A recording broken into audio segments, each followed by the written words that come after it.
ছোট্ট একটি দোয়া। এই দোয়াটার মধ্যে আপনার আমার জীবনের সব চাওয়া আছে, সব এমন দোয়া সব আছে। আপনি সিজদায় গেলেন, আপনি সিজদায় যাওয়ার পরে মনে করবেন যে আল্লাহ, আমি তো সেই মানুষ যাকে একমাত্র তুমি দাঁড় হয়ে থাকার মতো তৌফিক দান করেছো। পৃথিবীর কিছু প্রাণী আছে রুকুতে, কিছু আছে সিজদায়, আর মানুষ একমাত্র দাঁড়াতে পারে, সেখান থেকে রুকুতেও যেতে পারে, সিজদাও যেতে পারে। আমি সবচেয়ে দাঁড়ানোর ক্ষমতা যে দিয়েছিল, এখন আমি সিজদায় গেছি আল্লাহ, আমি সবচেয়ে নিচু হইলাম। হওয়ার পরে এখন ঘোষণা দিচ্ছি সুবহানা রাব্বিয়াল আ'লা, সুবহানা রাব্বিয়াল আ'লা, সুবহানা রাব্বিয়াল আ'লা, আমার রব সবচেয়ে উপরে। এইটা পড়ার পরে রাসূলুল্লাহ সাল্লাল্লাহু আলাইহি ওয়াসাল্লাম ছোট্ট একটা দোয়া পড়তেন, আল্লাহুম্মা গফিরলি যামবি কুল্লাহ দিক্কাহু ওয়া জিল্লাহ ওয়া আউওয়ালাহু ওয়া আখিরাহ ওয়া আলানিয়াতাহ ওয়া সিররাহ। কি বলতেছেন আপনি?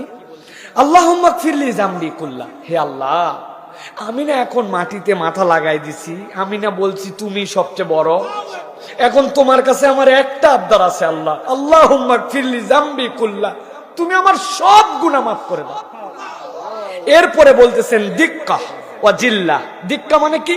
ছোট থেকে ছোট, মানে আমি গুনার মধ্যেই ধরছিলাম না, এরকম গুনাহ আমার আছে, কিন্তু আল্লাহ সব গুনাহ মাফ করবে, ছোট থেকে ছোট দিক্কা। এরপরে বলতেছেন জিল্লাহ, বড় থেকে বড় যত গুনাহ, আল্লাহ আমার গুনাহ মাফ করো, ছোট থেকে ছোট ছোট সব, বড় থেকে বড় বড় সব, আউওয়ালাহু ওয়া আখিরা, একবারে প্রথমে যে গুনাহ করছি ওইটাও মাফ করো, একবারে শেষে যে গুনাহ করছি ওটাও মাফ করো, ওয়া আলানিয়াতাহু ওয়া সিররা, আল্লাহ কত গুনাহ তো প্রকাশ্যে করছি সেটাও মাফ করো, আর যেটা গোপনে করছি সেটাও মাফ করো। এই দোয়া যদি কোনো বান্দা হৃদয়ের অনুভূতি নিয়ে করে, সিজদাতেই আল্লাহ তার জীবন মাফ করে দিবেন। তাহলে সুবহানা রাব্বিয়াল আ'লা, সুবহানা রাব্বিয়াল আ'লা, সুবহানা রাব্বিয়াল আ'লা, আমি সেই সৃষ্টি যে দাঁড়াতে পারি, রুকুতে যেতে পারি, হালতেও পারি, আমি এখন সবচেয়ে নিচে, তুমি সবচেয়ে বড়।